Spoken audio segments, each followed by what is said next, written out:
Hello, good afternoon, everyone. Welcome to the OG Energy Education Series, Pooling and Unitization in Ohio presentation. I'm Taylor Airey. I'm a senior attorney in our Columbus office. Give the disclaimer, I do work from home in Argyle, Texas. So just to give you a little bit of background about myself before we get going, I have been in oil and gas since 2011 and been working on pooling and unitization issues for Ohio operators, both as outside counsel and in-house counsel since 2013, and dealt with about 130 shale drilling units in the unitization context. So with that, I'm going to go ahead and get us started. The sort of overview of our presentation, we're going to go through the historical context of oil and gas development in Ohio, and then the 1965 regulation package, which is the establishment of Ohio's conservation law, and then its tools for pooling and then mandatory pooling R.C. 1509-26 and 1509-27. And then I'll talk about the context of 1509-28 because it's been a little bit unique in its use and history. And then the evolution of 1509-28 here in the last 10 years, and then walk through some specifics of the process. So let's get on to Ohio history. So Ohio has a very long history of oil and gas production. As a native Ohioan, I'm sort of obligated to tell you that the first oil and gas well was drilled in Ohio in 1814 in Olive Township, Noble County, although it was not intentionally an oil and gas well. I believe we were drilling salt water and some such thing. But the first well put into production in Ohio was in 1860. Since that time, more than 280,000 wells have been drilled. You know, some of the big trends in Ohio have been Northwest Ohio's Trend Formation, which led up U.S. oil production in the 1880s and 1900s, and then the Morrow County boom. We had a discovery in Morrow County in 1962, led to production of a formation where by 1964, you had 10 million barrels of oil being produced out of Morrow County, and you saw over 100 rigs operating in Morrow County in 1964.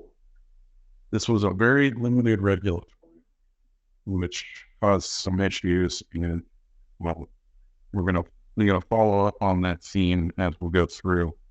So this is a map. It's going to show you some of Ohio's conventional fields. The Northwest Ohio is in orange and sort of brownish yellow. On the left-hand portion is green. Morrow County, which we just mentioned, is the green county in central Ohio that's almost entirely covered by green there. And then you have the Clinton Formation in red and sort of hunter green on the eastern side of the state, along with a pinkish red, which is a Berea Formation.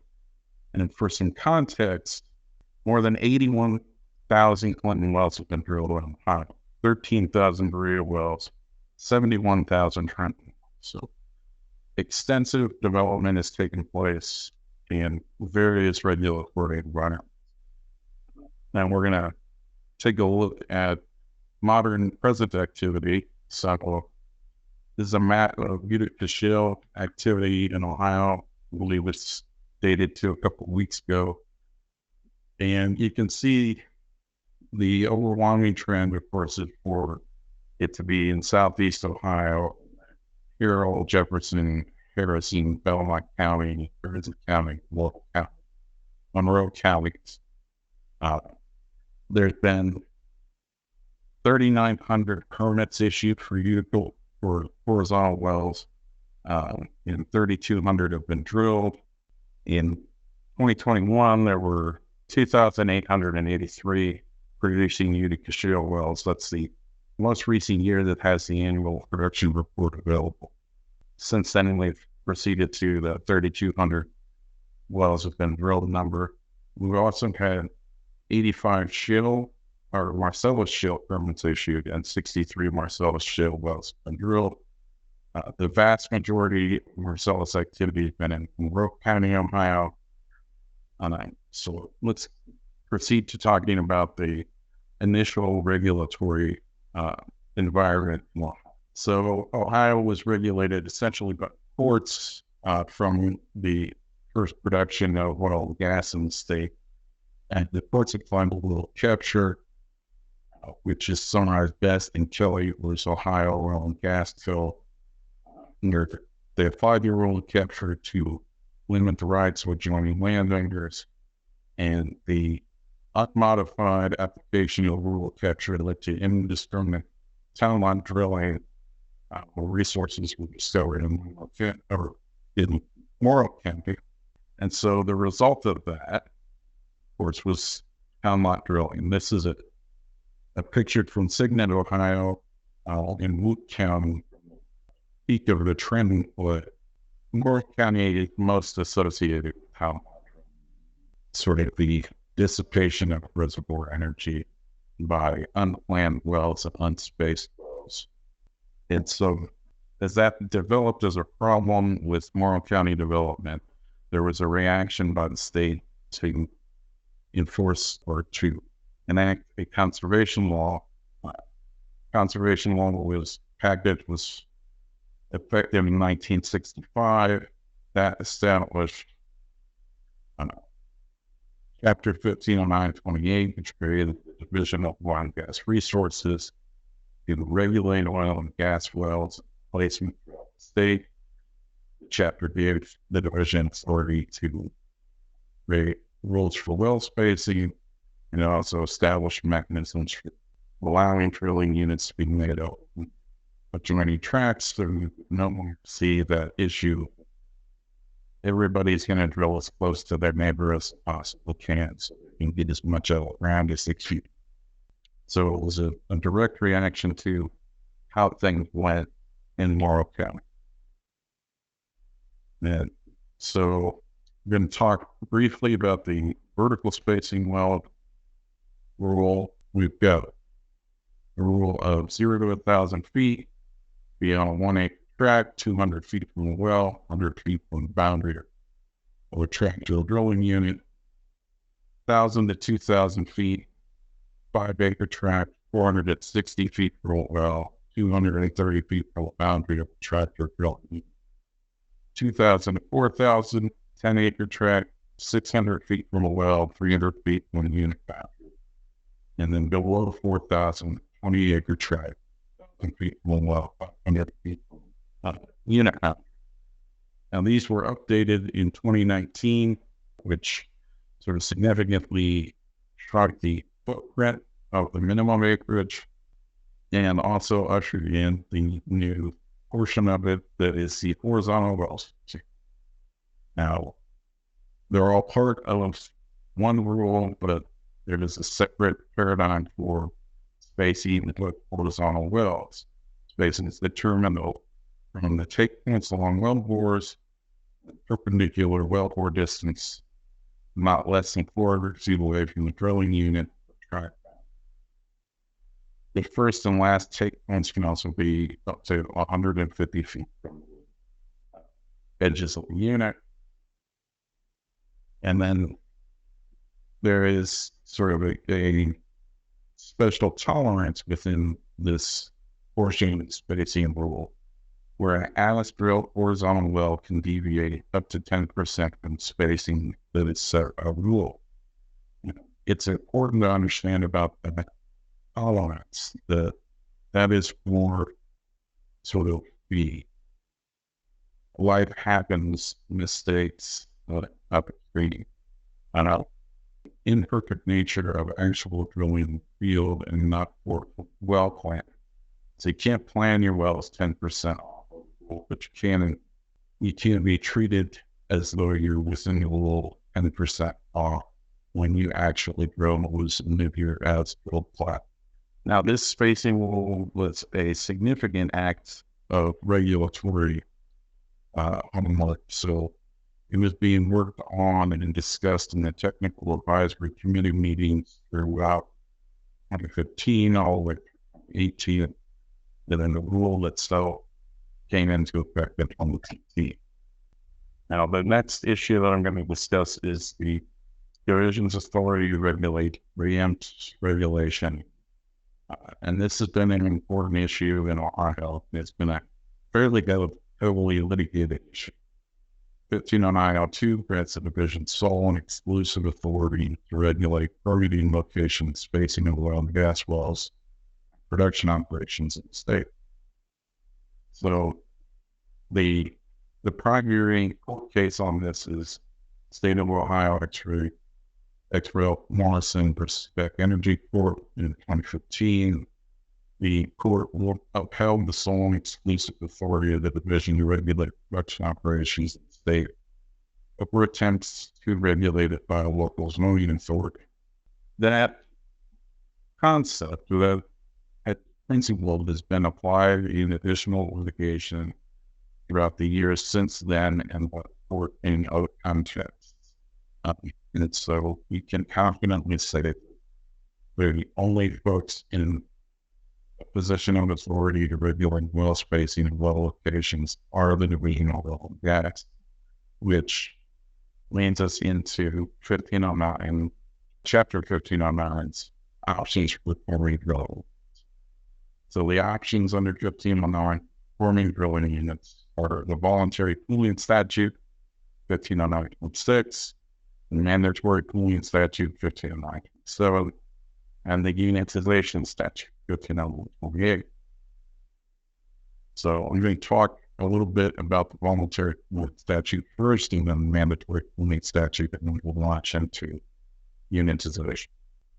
Voluntary pooling under 1509.6 essentially authorizes owners of adjoining tracts to come together in agreement with each other to form a drilling unit as long as it complies with the minimum acreage requirements of the spacing. It's fairly self-explanatory.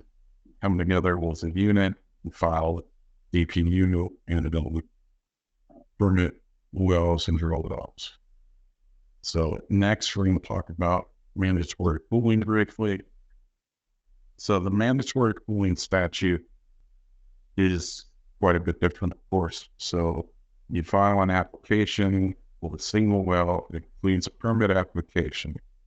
You pay a $5,000 filing fee, and then you can have a hearing. It's optional. Owners who are notified, owners of interest in the unit are notified meeting where they have the option to request a hearing. If they don't request a hearing, there's not. And then you have a limit of 5 applications per applicant per year. And so essentially you can only address 5 wells. Now, it is important to know that this is not being applied to horizontal.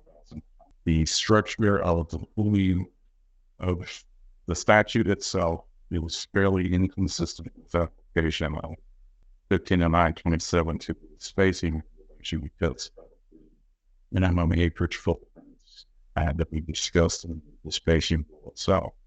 And so this is not a part of what's in place. So next we're going to sort of talk about the context of unitization and unitization. So 1509.28 was almost never used from its effective date in 1965. Then from 2012, present day, we have almost 400 orders that been issued over 1509. It's being used for horizontal shale multi-well development projects, and being used to facilitate the development of challenging horizontal shale units, frequently units that have issues under Hines DMA and MTA case law, and ownership issues of that nature. So we're going to go a little bit more into detail on that context. So as I mentioned, 1965, to 2011, you've got one application. Well, 2012 through 2015, at the beginning of the Utica Shale era, you see the division and operators starting to develop a process for applying 1509-28 to issues. And so you get about 2016 through 2019, you get an acceleration of that process applied to a significantly greater number of units, 127 unit orders. And then 2020 comes around, and I'm sure everybody remembers and enjoys the pause of life with COVID-19. And so at 2020, we get 26 unit orders. But you get a pause in hearings at the beginning of the year when COVID shuts everything down. And then you get a resumption of hearing activity that year, well, based upon the governor's emergency order and some legislative enactments at the time to allow for governmental processes to continue subject to COVID protocols. And then 2021 to 2022, and sort of off to a race. You see 183 unit orders have been issued in that period. You've got drillers in that development footing, and the process is keeping up with them. And then this year you have at least 35 units. Today, probably a good bit more. The last time that I updated my data on that was at 35.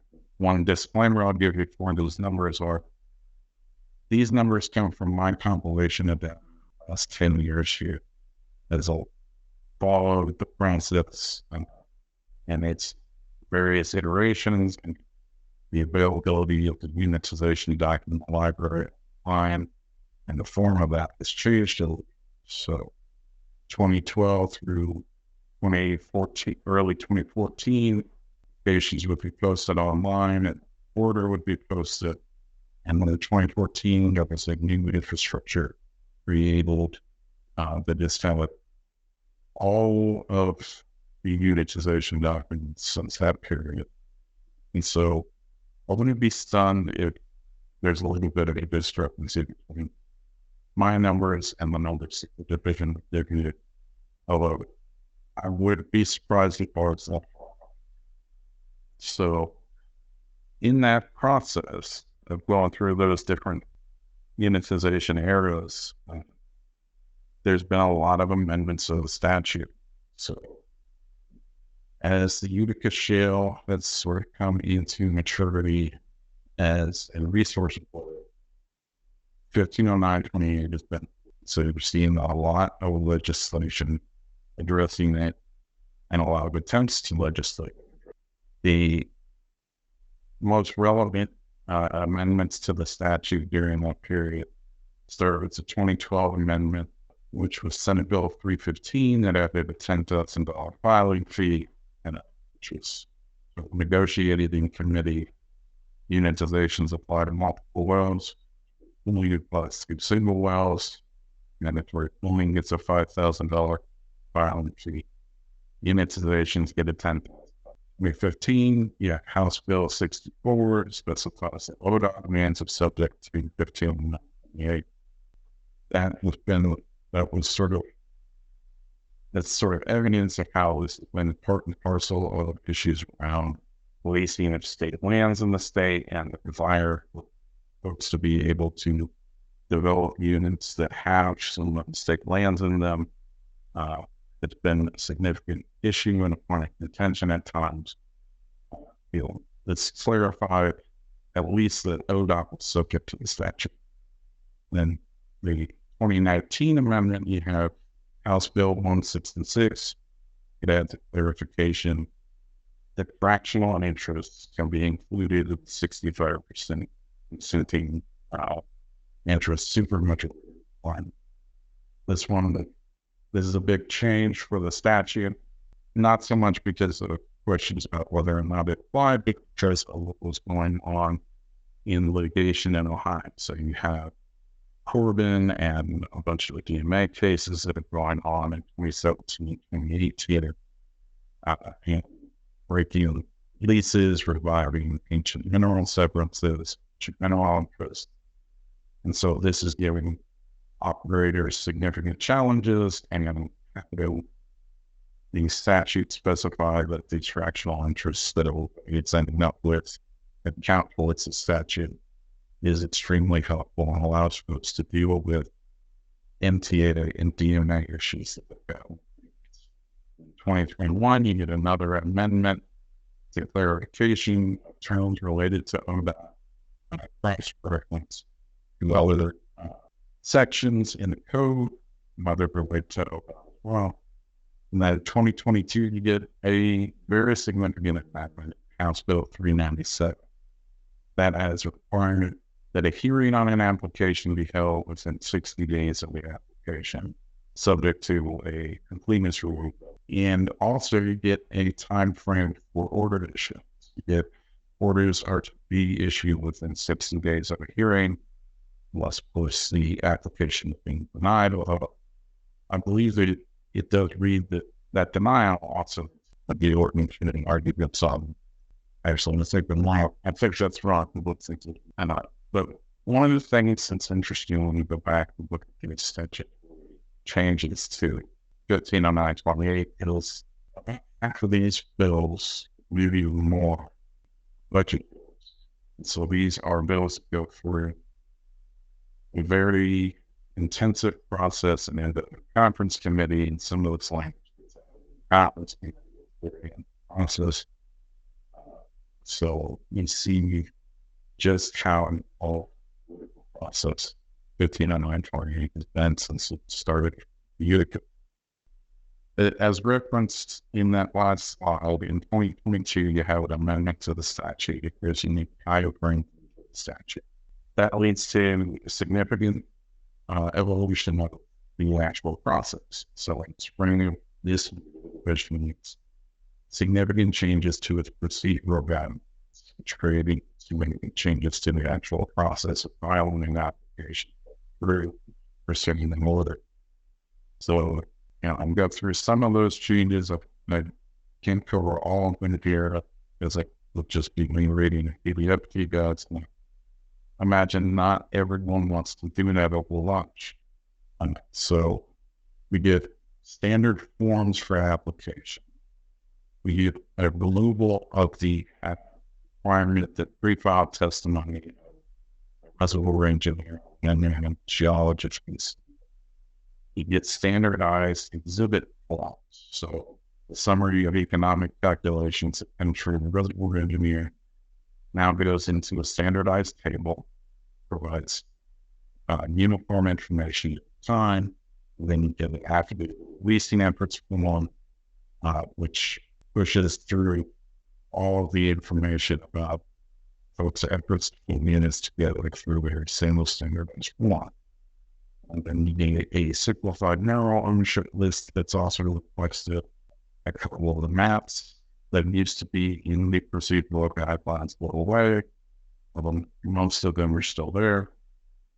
And you also have a requirement for a geo-reference. So that is usual GIS data file subsidiary to unit. There's not a requirement for a specific program or a specific format of the data, but there is a requirement in geo-reference data. And sort of examples of that I would point you to GIS, as I mentioned, and CAD files. But like I said, there's not a specific requirement as to what program and what format that's in. But even as we add all those treaties to our process, 1509-28 applications, the requirements of the statute remain the same, or largely.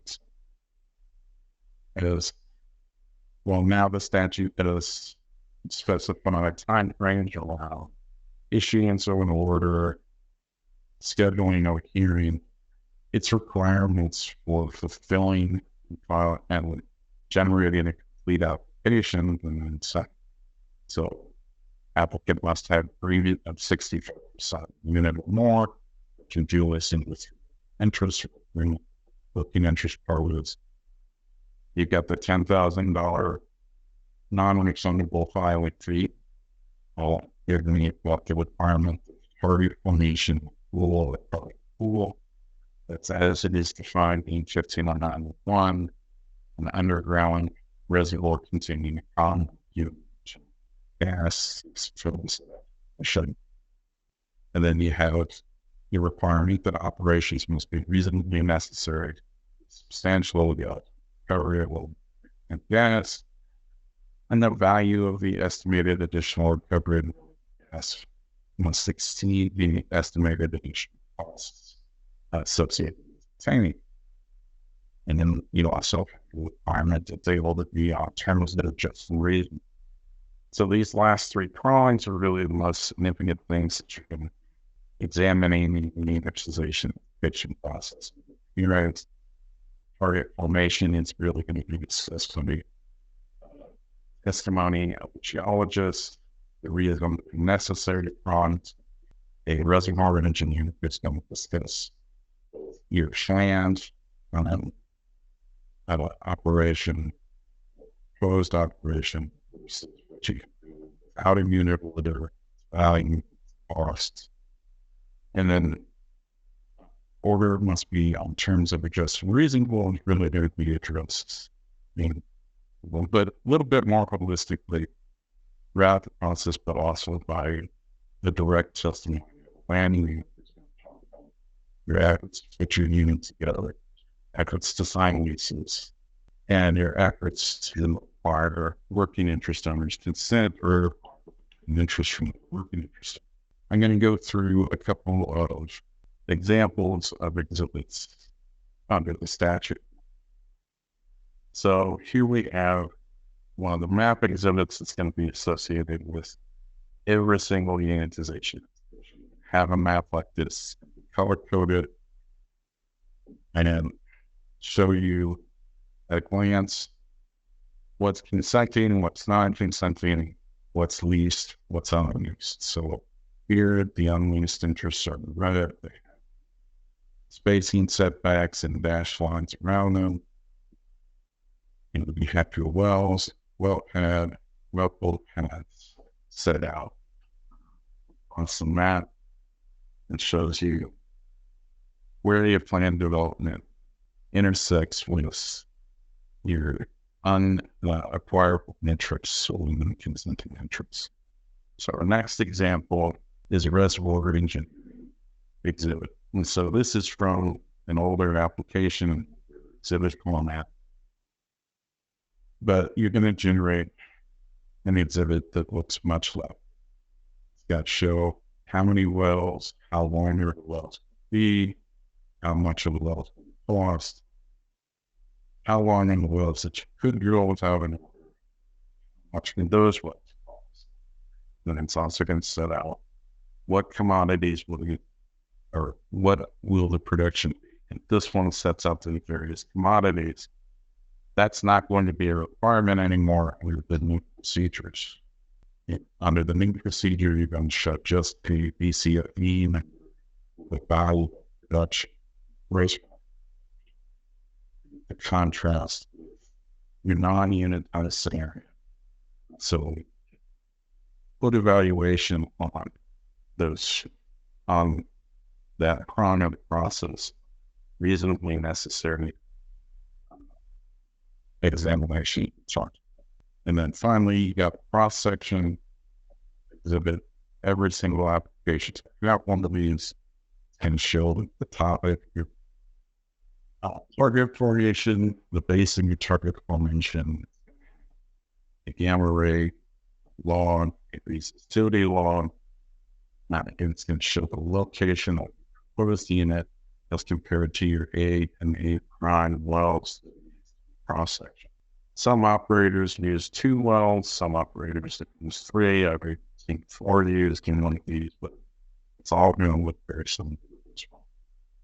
You're also going to have a map that you're going to attach that shows the relative locations of your A and A prime wells.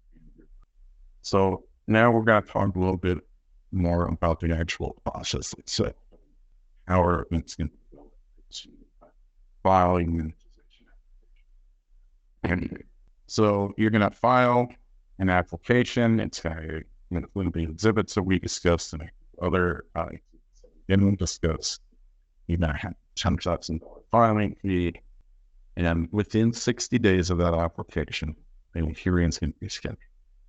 That's going to be subject to a completeness review. The division staff over the application that's been submitted, and they're going to, assuming they find some kind of an issue, they're going to ask for corrections. If you ask for corrections, you've got 3 business days to correct your application with the division staff who might be delayed. And that process is actually 7 up equal to 8 minutes. So now we're going to discuss the hearing notification process. So once a hearing is scheduled, ODNR is going to send out mailers to every interest owner. It's going to be by certified mail. It's going to go to mineral owners. It's going to go to working interest owners. It's going to go to owners of disputed interests or on question that you attach to the application. You're going to develop a mailing list that has everybody that you want notified on it in the division's format. You fill that out and give it to the division staff. They're going to use that to notify. That is not the only step to notification under 15. The operator is also going to publish notification in a newspaper and county units. This is going to be, you're going to do this 5 times consecutively in the newspaper that's in daily circulation for 4 consecutive weeks in a week.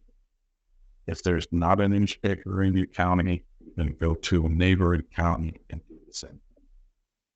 Then once you publish your notification, you're going to provide proof to the division staff no later than 14 days before the scheduled hearing that the publication is taking place. So the hearing itself, so as you referenced in some of the slides discussing the context of the statute, hearings used to be in person. Now, WebEx and Zoom era, and so everybody is watching the internet, you probably explain to them, but hearings are now held online. Folks can also call in for those who are limited technical.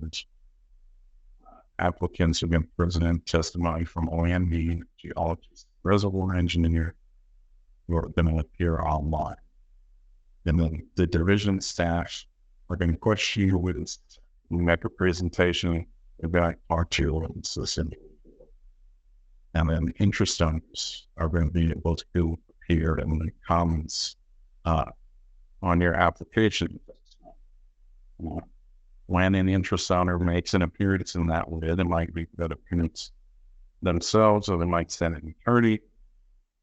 Now, whatever comments they need or within the hearing, they're going to make, and then the division staff are going to be able to consider that and decide whether to answer those questions and directly address those questions to the applicant, the witnesses, or not.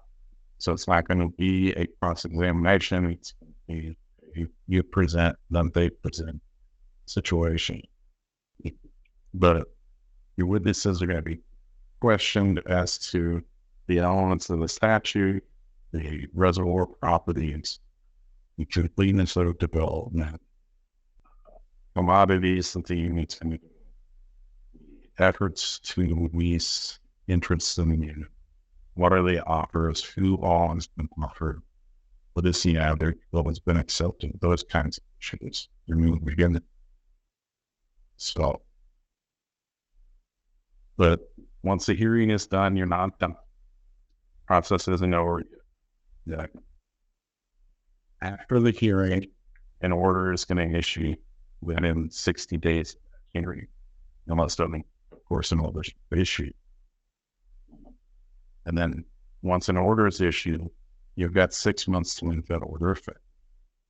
And you do that by filing approvals more than 65% of the order itself is provision.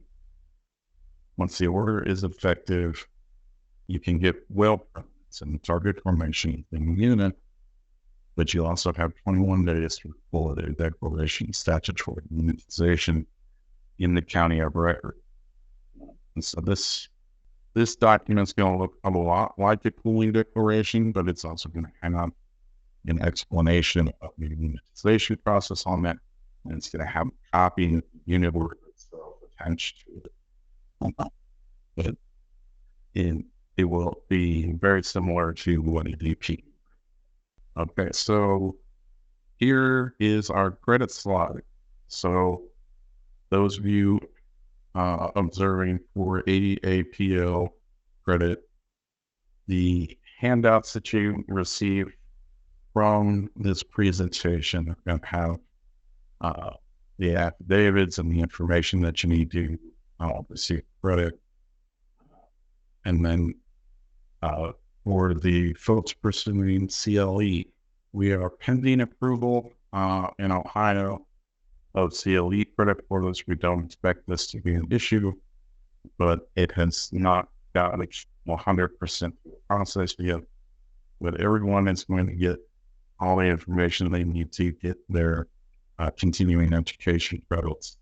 And that'll be a handout on a presentation, and which will you'll also get a copy of the presentation and a survey, which we would really appreciate you filling, assuming that it choose to. But common terms that we have in unit. So one of the dynamics that has been challenging for folks is that these orders are not formally formed. They're not always the same. The terms aren't always the same. But that is essentially down to the fact that the units, every unit is built like itself. And so each order is adapted to fit the facts at play in the unit. And what it is that you can expect to see when you look at a unit, a new unit, you're going to get a timeline to commence drilling within the unit.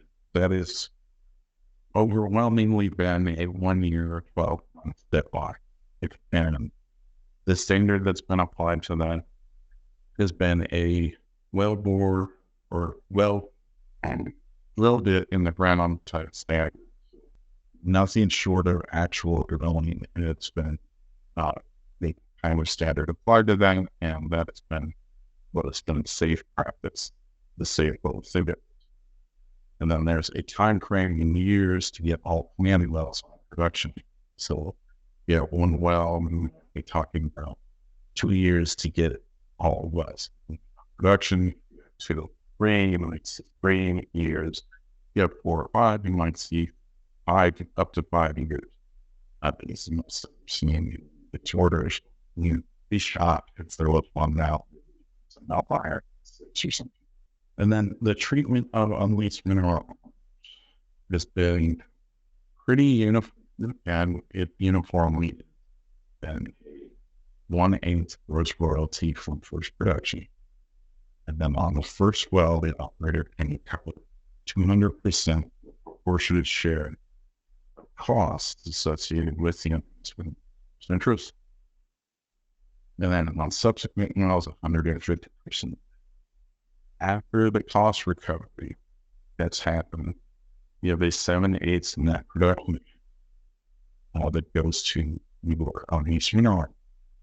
And so this creates a difficulty on the back end for folks where the status of your unleached mineral and what they're being paid within the unit changes several years into production. So you have to track that and start paying that net production change after cost recovery. You need to track when cost recovery takes place, like this will work out, like this is never working interest. They are, of course, not treated as. And we'll give that disclaimer one more time. Orders are adapted to the facts of the change. terms of these orders are going to vary. When it's appropriate, we're going to be different. So what are we using these for? You know, it's the worthwhile, which, you know, of course, as discussed before, this is being used in the shale development. And the issues that it's addressing in shale, well, units that include ancient mineral severances, uncertainty under the Ohio Development Mineral Act, Title Act.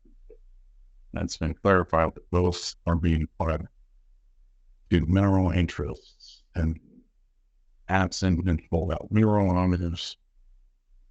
Units that include working interests really can't come to an agreement. There have been a number of those types of units out there where either a working interest, especially with some of the older leases, might be a company that you can't find.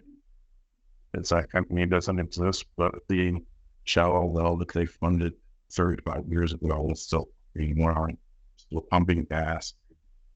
So they have an interesting unit. Or just operators today making modern, not having units that are affected by disputes impacting little small parcel unit. This has been a good one. Ohio has been a center, has had a lot of oil and gas litigation and over who owns what, whose lease and how whose leases gain. Frequently, operators knowing to settle down in 3 or 4 or 5 litigation play out before they go ahead and drill a well. And so you find yourself in this process to develop wells that have those kinds of issues. And because of the frequency of the mineral severances, Ohio, you have a great deal of litigation, and this is one of ways to continue development in spite of those issues. So, in conclusion, and again, these numbers are based upon my own compiling. 1509-28 has been facilitated. We have about 400 orders. They're preceding it. We have one issued in the 1990s. Clinton water flood project that anyone ever drilled. Now we've got 400 orders. Shale era, those orders impact 800 plant wells on, and they cover 240,000 acres across Ohio. To give the disclaimer, there's some repeats in that data. There's been a number of occasions where the data has gone filed a unitization application, gotten in order, through the entire process, and then done nothing with it. And those occasions are likely to continue. It's drilling priorities change. You have commodity price volatility changes. You have company circumstances change. For example, I was working in at Eclipse Resources. We had a pretty robust unitization process in place, pursuing planned wells on a rolling basis. We keep filing the next application when it got done. And then the company merged with a company in Dallas. All the drilling priorities changed. And so we had a big stack of orders that nobody wanted to use. So that was saying, so while these numbers are impressive, they're not quite as impressive. Not because of that dynamic. So I think I covered everything that I wanted to cover in the presentation. I'm not sure if anybody has submitted any questions or not. I imagine that they have. Okay, so I'm going to look at the questions up here, so everybody now will begin on at this point. So the question that's been submitted is it your experience that the chief as ODNR director's designee will simply average the royalty of the non-pooled unit orders in order to determine what royalty is just and reasonable, or does it vary based on circumstances? The latter, what factors would the chief consider in setting the royalty? So it's an interesting question. I understand the sort of motivation behind it. It is fact specific. Now, that being said, it is usually a 1/8 gross royalty, but you have a few examples out there of royalties that were set differently in different unit orders because of testimony at the hearings. 2013 Zero, which comes to mind. We have very clear evidence of a specific dispute, negotiation between BP and a landowner, and the order of the chief is on different terms in most cases. I haven't reviewed it in a number of stuff and tell you exactly. And then you do have examples in the appellate process where the commission has changed the royalty that was applied to in each appellate hearings. And so you do see it change. We don't see it change very often. It's generally got to be the reason that the parties couldn't come to agreement is the landowner specifically a no surface lease, and the operator had a policy by which they don't sign no surface leases, which I believe was the facts reference BP order in, I believe we had something along the lines of 16%. Everybody has access to a copy of the presentation, which has my information on it.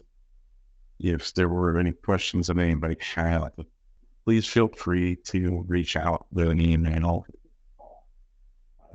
I would be happy to discuss any questions that the presentation brought up or what you thought of afterwards.